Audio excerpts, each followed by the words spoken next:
So this is a piece for, what's a commission for a vineyard, is that right? This is a commission for a vineyard in Amity area. They're awesome. They bought probably around a dozen paintings. They'll have me come out to their property and paint different seasons of their property. So I've done summer, winter, and now this is fall.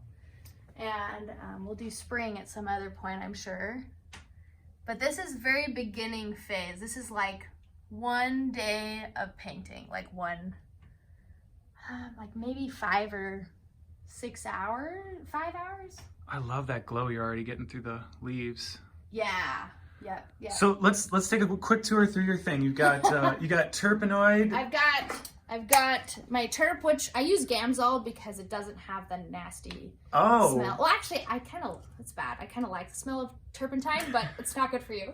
This stuff is much better. Gamsol. And I buy it in like this. We were joking earlier about how often we don't switch it out, right? As painters, it's like not as often. Maybe once a year, which is terrible. But yeah, and there's a thick layer of like gunk on the bottom. Years worth of paint. Yeah, you switch it out more than I do.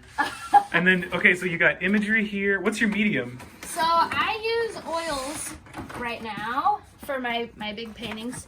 Gamblin did an awesome thing. They let me come take a tour of their factory, and then they gave me some tubes that they couldn't sell because they either had a dent or other paint on it or something. I also really love Rembrandt brand of oil paint. That's nice. A really good one. So when I know that you put a big gestural start to your paintings, and I'm looking at carpet right here. How the heck? Well, I either put down a tarp of sorts or drop cloth, but this last time I put out like rolls of, this isn't all of it, but I put cardboard around. Just to... But, I mean, knock on wood, I don't ever really get paint on my clothes or the ground. And since I've been renting wherever I've been painting, I try to be really careful. And I haven't had an issue yet, so good. So when you have an idea, how do you take the notes? How do you sketch it out, or tell yourself, hey, this is what we're gonna do? I do a bit of that. I mean, a bit of that is done underneath the painting. So when I'm first sketching out, I do a lot of I guess, sketching work on my computer. I'll crop the image just the way that I want it. This is the book I was listening to on audiobooks. Oh, yeah. So I do a bit of the sketching underneath the painting, where I'll sketch something in, wipe it out, sketch something in, wipe it out, and I kind of just change it until I like it. I feel like I'm not the only painter who does that. Who has a bunch of sketchbooks and then a ton of empty pages. Yeah, I find that happens to me too. Let's see. These aren't good examples. But I keep my... this is Paul's book that I've had for years. Finally found it again. That is one of the greatest, one of the hugest influences on me. That book. Margaret Livingstone's Vision and Art, absolutely. Yeah. I mean, just a scientific look at why Impressionism works, or what's going on with Mona Lisa's smile, or you name it. I find that so much of my art is like a reaction, like just a quick reaction. You mean like this like sort these. of thing? Yeah, like this one I painted on my last road trip, and this is of Canyonlands National Park, and I sat here for about an hour, maybe a little over an hour. So this one was really fast. You have to paint so fast when you're outside, otherwise everything changes. The shadow lines and the whole mood and colors, they change so fast. So this one, I just whipped it out real quick. Oh, it's really strong atmospheric perspective, etc. In an hour. That one. That was quick. This one I took my time. Let's see. 2 hours? What? How long did it take? This one was probably like, oops, they connect. There we go. I painted these in probably 4 hours. This is your place of experimentation with like the materiality of paint, right? That you do. You were talking earlier about how in a given, let's say a landscape, a serious composition, it's not as easy for you to sort of just mess around with paint. To experiment with brushwork.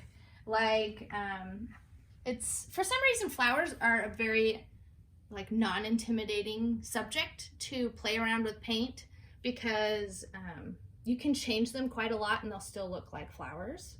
Whereas landscapes can look kind of wonky sometimes. Yeah. Like here, I lost a lot of edges with the brushwork there. And then in another spot... And you're doing that on purpose? On purpose. To mess with the effect. Yeah, just to see what that looks like. What does it look like to make really soft edges? And then in other areas, go back, even with palette knife, and cut out to lift certain flowers forward. Yeah. Yeah, if you look at it from the side even, you can see I have some little spots of palette knife where I wanted to like pop out a petal or something like that. And dahlias are fun too, because even the buds are really interesting. They're kind of shiny. They'll have little bits of, shiny spots on them. Oh, and cat hair too, sometimes. There's probably a little bit of cat hair in every painting, unfortunately. But you'd have to look up close. Or paintbrush. Oh yeah, bristles stuck in there, or our own hair. Yeah, here, I'll show you these are my favorite brushes. Now, I've heard a lot of people say, oh, well, if you're a good artist, you should be able to use any paintbrush and make a good painting. Is that what people say?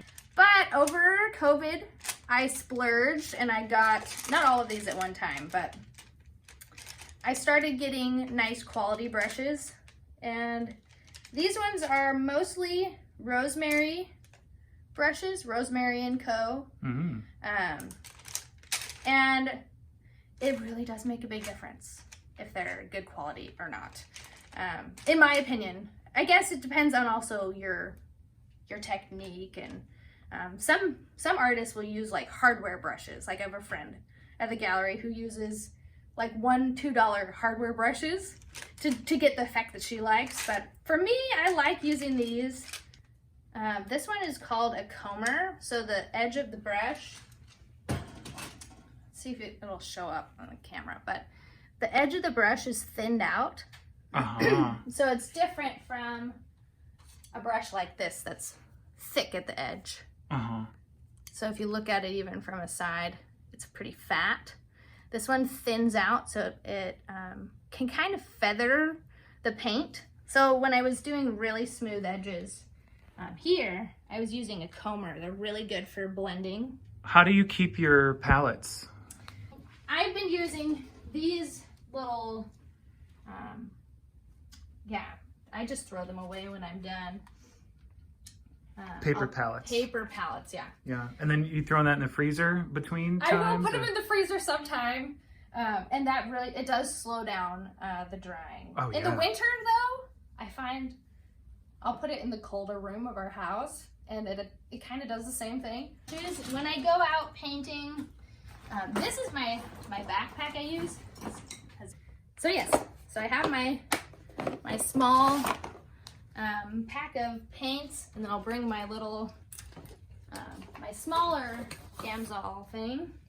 And this is my, they call it I don't know if I'm pronouncing it right, a pochade box.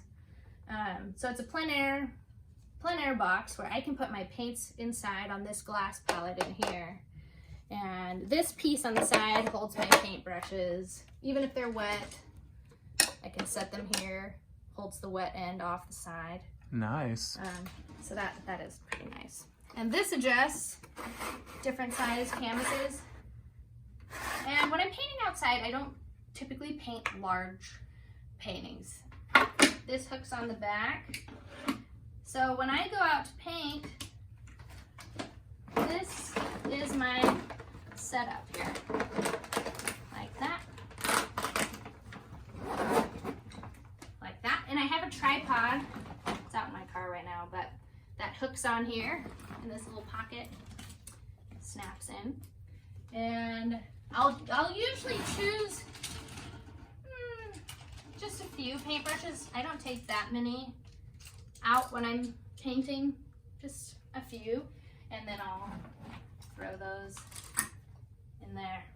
And so when I go out to paint, I walk out with this big backpack. People usually think I'm a photographer, not a painter.